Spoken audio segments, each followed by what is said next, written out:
नमस्कार, मैं हूं कुमार गजेंद्र। जनपद ऑन द स्पॉट में आपका स्वागत है। हमारे एक दूसरे social media platform podcast with Kumar Gajendra में भी आपका स्वागत है, जहां आप हमें सुन सकते हैं।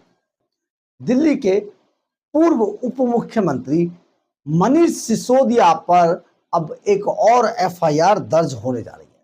जी हां, मनीष सिसोदिया जो इस सिंडिकेट का यानी कि अरविंद केजरीवाल जो सिंडिकेट था उसका सबसे बड़ा लुटेरा था और शराब का दलाल था।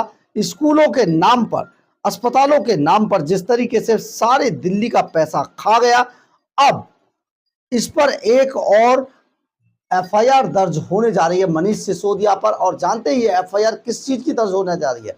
दरअसल मनीष सिसोदिया ने दिल्ली के सरकारी पैसे का, सरकारी खजाने के पैसे का इस्तेमाल अरविंद केजरीवाल की सरकार को चमकाने के लिए दूसरे राज्यों में विज्ञापन देकर किया और करोड़ों रुपए के विज्ञापन मनीष सिसोदिया ने जारी करवा दिए दूसरे राज्यों के लिए।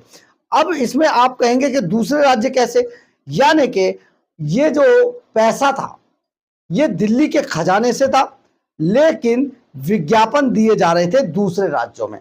अब इस पर एलजीबीके सक्सेना ने सिसोदिया पर एफआईआर दर्ज की है और ये एफआईआर सिसोदिया पर दर्ज की जा रही है, यानी कि जिस तरीके से ये पैसा खाया गया अरविंद केजरीवाल के विज्ञापनों के लिए, जो पैसा डीआईपी यानी कि दिल्ली जो इंफॉर्मेशन सर्विस है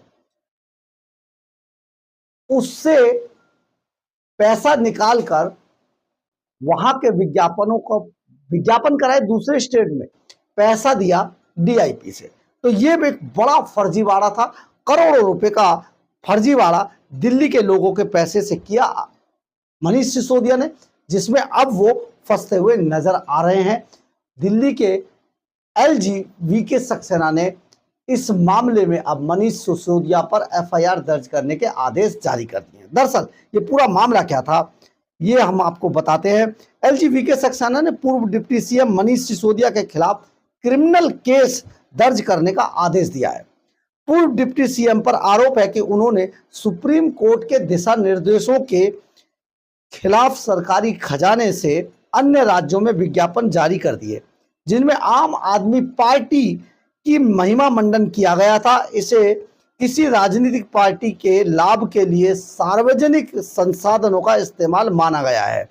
एलजी ने ऐसे सभी मामलों में विज्ञापन एजेंसियों को जारी राशि आम आदमी पार्टी से वसूल करने का निर्देश चीफ सेक्रेटरी को दे दिया है। मई 2015 में सुप्रीम कोर्ट ने केंद्र और सभी राज्य सरकारों को ऐसे विज्ञापनों में सार्वजनिक धन के उपयोग रोकने के लिए आदेश दिया था जो किसी सरकारी पदाधिकारी या राजनीतिक दल का प्रचार करते हो।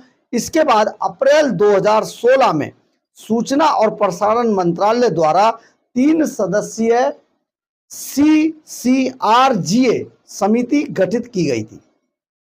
अब ताकि यह समिति इसलिए गठित की गई थी ताकि विज्ञापनों की सामग्री पर, यानी कि जो विज्ञापनों पर छपता है उस पर नियंत्रण रखा जा सके और सरकार की राजस्व हानि को रोका जा सके।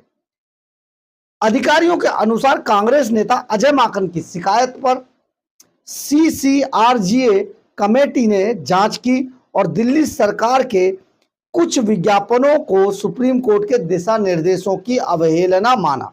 इसका साफ उल्लंघन इन्होंने माना था। इसके बाद समिति ने दिल्ली सरकार के सूचना एवं प्रसारण निदेशालय डीआईपी को ऐसे विज्ञापनों पर खर्च की राशि का आकलन करने का आदेश आम आदमी पार्टी से वसूलने के लिए दिया था।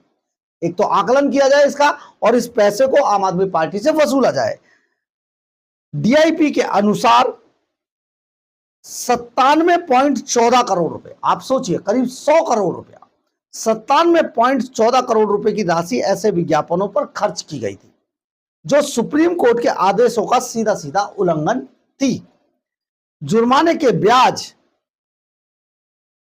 के साथ जनवरी 2023 में आम आदमी पार्टी को कुल 163.62 करोड़ रुपए की वसूली का नोटिस जारी किया गया। 163 ब्याज भी लगाया सरकार ने, 163.62 करोड़ रुपए की जो राशि थी उसकी वसूली का आदेश दिया।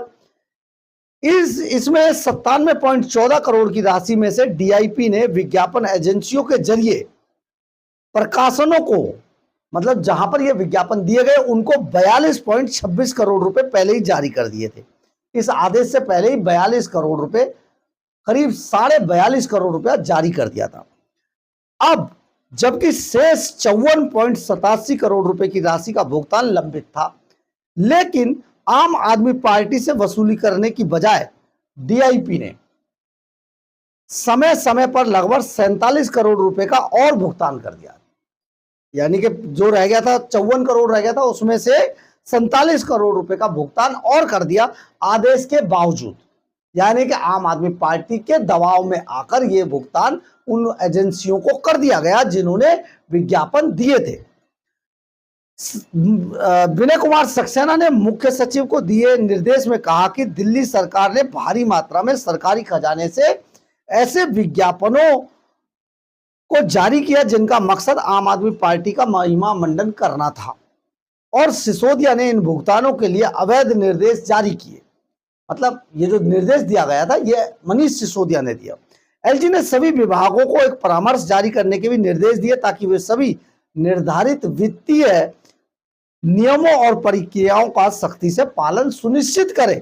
उन्होंने कहा कि बड़े भुगतानों को प्रोसेस या जारी करने से पहले पूरी सावधानी बरती जानी जरूरी है ताकि कोई गड़बड़ी या सरकारी खजाने को नुकसान ना हो।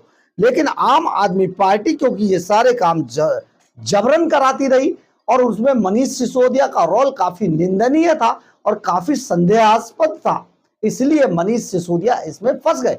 क्योंकि जितनी भी राशि जारी की गई या जितने भी निर्देश जारी किए गए थे वो सभी मनीष सिसोदिया के सिग्नेचर से जारी हुए थे।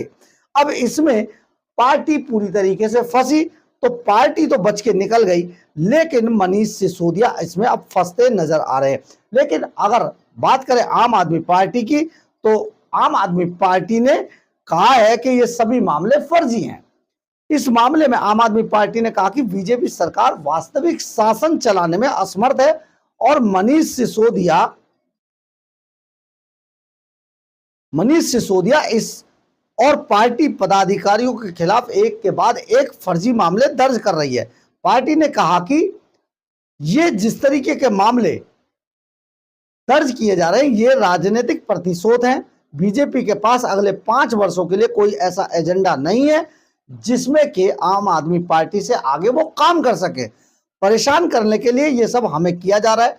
ईडी सीबीआई की छापेमारी, फर्जी एफआईआर या धमकियों से हम डरने वाले नहीं है, हमें डर नहीं लगता है। हम और मजबूती से इनका मुकाबला करेंगे, आम आदमी पार्टी इसमें ये कह रही है। लेकिन सबसे बड़ी बात यह है कि अगर मनीष सिसोदिया पर क्रिमिनल केस दर्ज होता है तो मनीष सिसोदिया एक बार फिर से जेल के अंदर जाने वाले हैं और बहुत जल्दी वो जेल के अंदर तिहाड़ जेल में दिखाई देंगे, क्योंकि आजकल मनीष सिसोदिया भी अपना मुंह छिपाकर हारने के बाद पंजाब के अंदर फिर वही फर्जीवाड़ा कर रहे हैं जो फर्जीवाड़ा दिल्ली के अंदर वो छोड़ कर गए थे। बहरहाल अगर आपको हमारी ये खबर अच्छी लगे तो आप इसे लाइक, सब्सक्राइब और शेयर जरूर करें। कमेंट्स बॉक्स में अपनी राय जरूर लिखें, इससे हमें बहुत बहुत बहुत ऊर्जा मिलती है। जय हिंद, जय भारत।